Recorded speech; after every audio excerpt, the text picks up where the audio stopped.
दिव्या अपने घर परिवार की लाडली थी।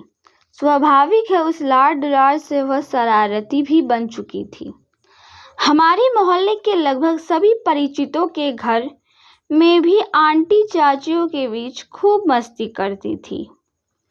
मानो वह शरारत की देवी बनकर अवतरित हुई थी। उसकी दिनचर्या मौज मस्ती तक ही सीमित थी।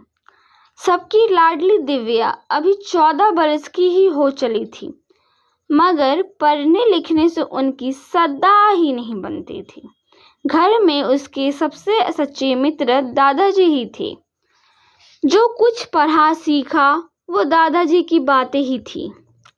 उसे एक बात की बहुत चिढ़ थी, वो थी शादी की बात।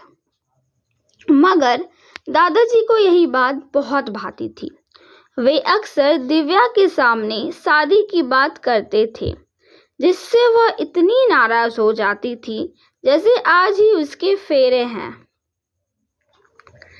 इस तरह जीवन में सब कुछ सामान्य घटित हो रहा था कि एक सवेरे दादाजी के पुराने दोस्त उनसे मिलने के लिए घर पर आए।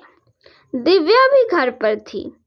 घर के संस्कारों के मुताबिक उसने पाँव छुए और पानी लाकर दिया। तभी दादाजी कहते हैं, बेटा इन्हें जानते हो? ये मेरे चूर्ण वाले साथी हैं। दादाजी की इस बात को सुनकर दिव्या खिलखिलाकर हंसने लगी। उनकी हंसी दादाजी के दोस्त को इतनी भा गई कि वे दिव्या को अपने घर की बहू बनाने का निश्चय कर चुके थे। उन्होंने अपने दोस्त को यह बात कह डाली। दादाजी के लिए यह घर बैठे गंगा आई जैसी बात थी। वे अपनी लाडली के रिश्ते के लिए हमेशा चिंतित रहते थे। उनके दोस्त से बढ़कर अच्छा समधी कोई नहीं हो सकता था। अगली पंचमी तिथि को दिव्या की शादी करने का निश्चय किया।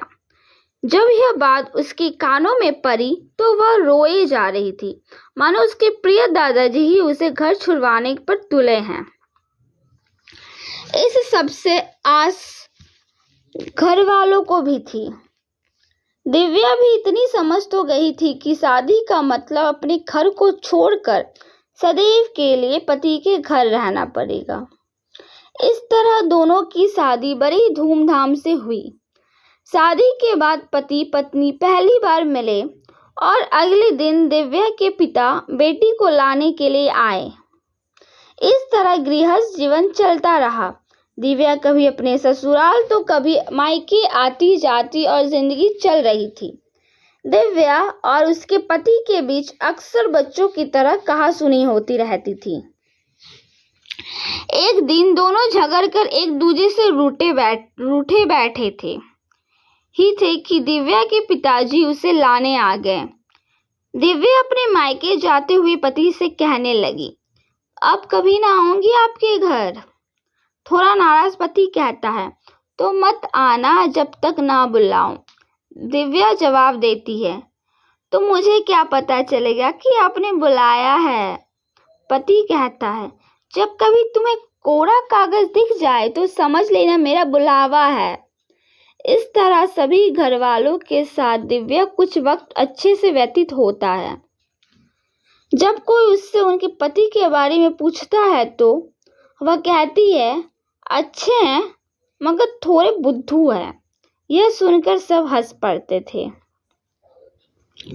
मायके रहते 2 हफ्ते ही हुए थे कि ससुर जी दिव्या को लाने आ गए। उसने कुछ दिन और ठहरने की इच्छा जताई, पर ससुर जी ने भी बात रखने के लिए कुछ दिन और रुकने का कह दिया। वह अपनी माँ के पास गई और किसी तरह बहाना कर ससुराल नहीं गई। आखिर में माँ की नहीं मानने पर भी जेठ जी वापिस जाना पड़ा। दिव्या के ससुराल और मायके दोनों तरह के लोग परेशान थे। उन्हें समझ नहीं आ रहा था कि आखिर मामला क्या है।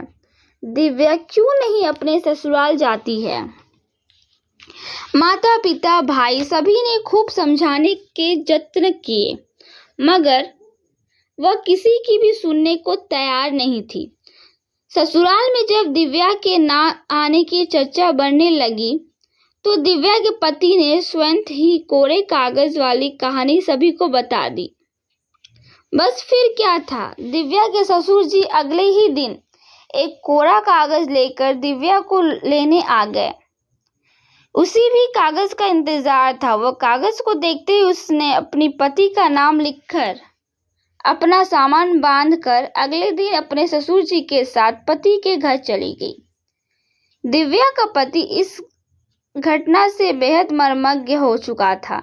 इस तरह दिव्या को अपने मनचाहे पति देव पुनः प्राप्त हो गए। दोनों ने मिलकर खूब बातें की। आज भी वे खुशी से जीवन व्यतीत करते हैं।